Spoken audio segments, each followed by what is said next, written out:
Hello, I'm Jeffrey Mishlove, host of Thinking Aloud.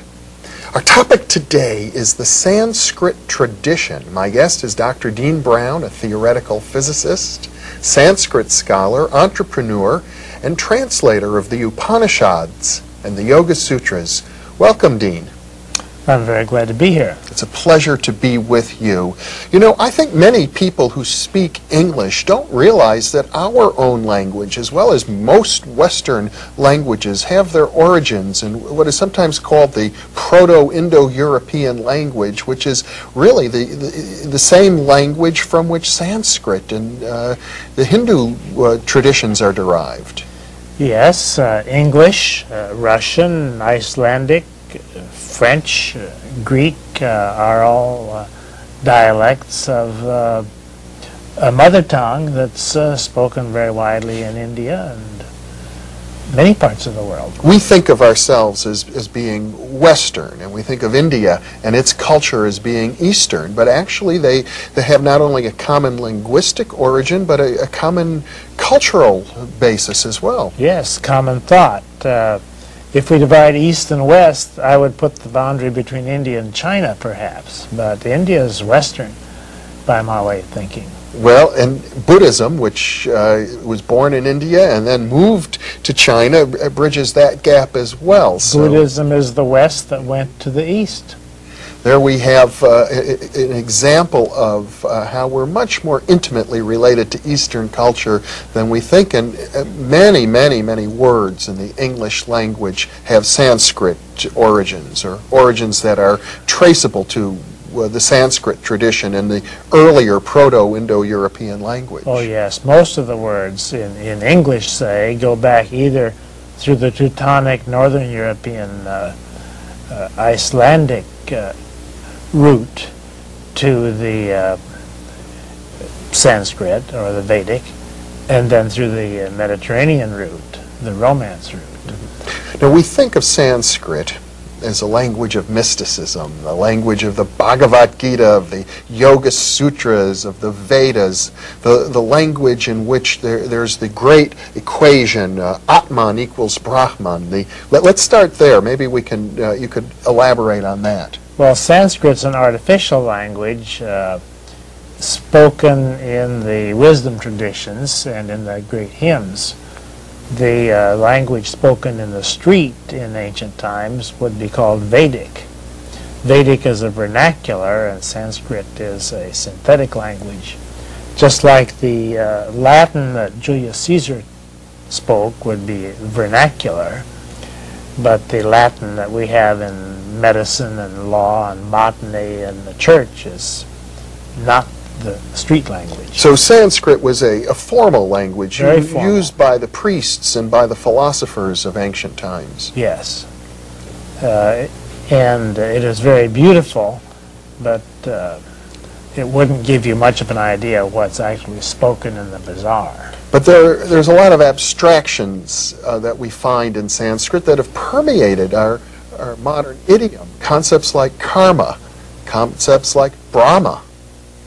Yes, that's why we think of Sanskrit as a scientific language. Mm-hmm. The terms in Sanskrit are so precise that they're used in the street today in California, for instance, because the English equivalents don't exist. There are many, many words in Sanskrit that describe states of consciousness. States of consciousness, thinking, mentality. There are other languages that have feelings in them, but Sanskrit has precision for thought and consciousness. And metaphysics. And metaphysics, yes. And cosmology. Now you've translated the Upanishads, very ancient and revered sacred texts. You have described to me how these texts are really to be chanted. They're like poetry in a way, and yet they have a precision to them. Could you read one of those? Yes, there are a couple hundred Upanishads known today, and when the rishis, the teachers, started teaching the Upanishads to the Western scholars a couple hundred years ago or 150 years ago. They were very open in chanting them at first, and then they realized that if they're written down, they lose some of the power. So only about 100 of them have been written, and the rest are still in the verbal tradition. Orally Oral transmitted, tradition, memorized. which is the origin of all wisdom, is in the oral tradition. But to give you an idea of some of the melody in these documents, I've picked the beginning of the Isha Vashapanishad, which goes like this. Om, the sound of the universe. the sound of the universe, from which we get our modern word of human, Om. Humble. Full that. Full this. From the full, everything has come out. Having taken everything out of it, the full alone remains. Om Shanti Shanti Shanti. Peace. In the world whatsoever changeful is, all this with the Lord should be enveloped. By that renunciation, support yourself. Do not covet the wealth of anyone. Only for performing good deeds should one desire to live 100 years.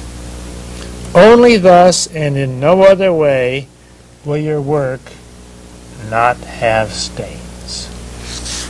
It actually is in some ways reminiscent of the Old Testament.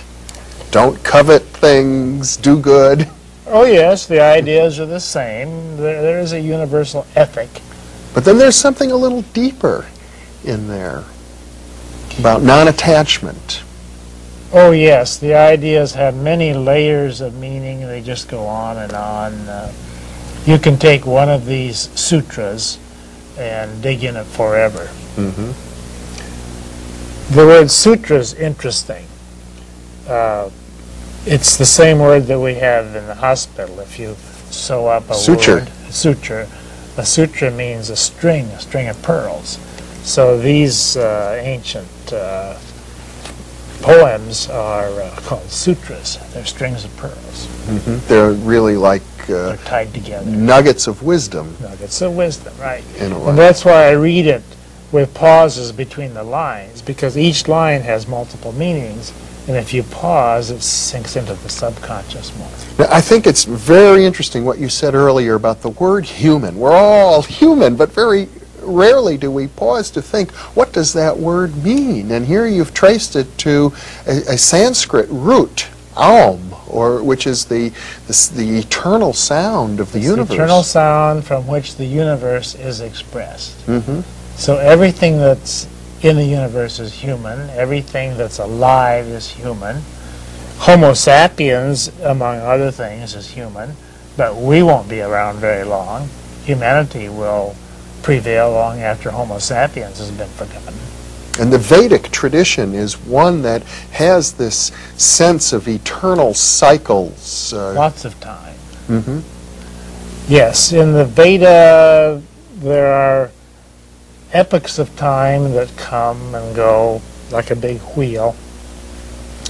We're coming to the end of an epoch right now, which is one of the worst ones. And The Kali Yuga. The Kali Yuga. And we'll come around to a better time. Yeah. If you don't like these times, hang on. Better times are coming. Well, it's interesting to me, Dean, you had had a career in theoretical physics, and many theoretical physicists, such as yourself, have studied the Sanskrit tradition. Many of the great physicists have made a point of it. Yes, physicists like the Sanskrit tradition because the cosmologies that were written down, how the universe came about, apply pretty much today. In other words, that there's a sense amongst physicists that the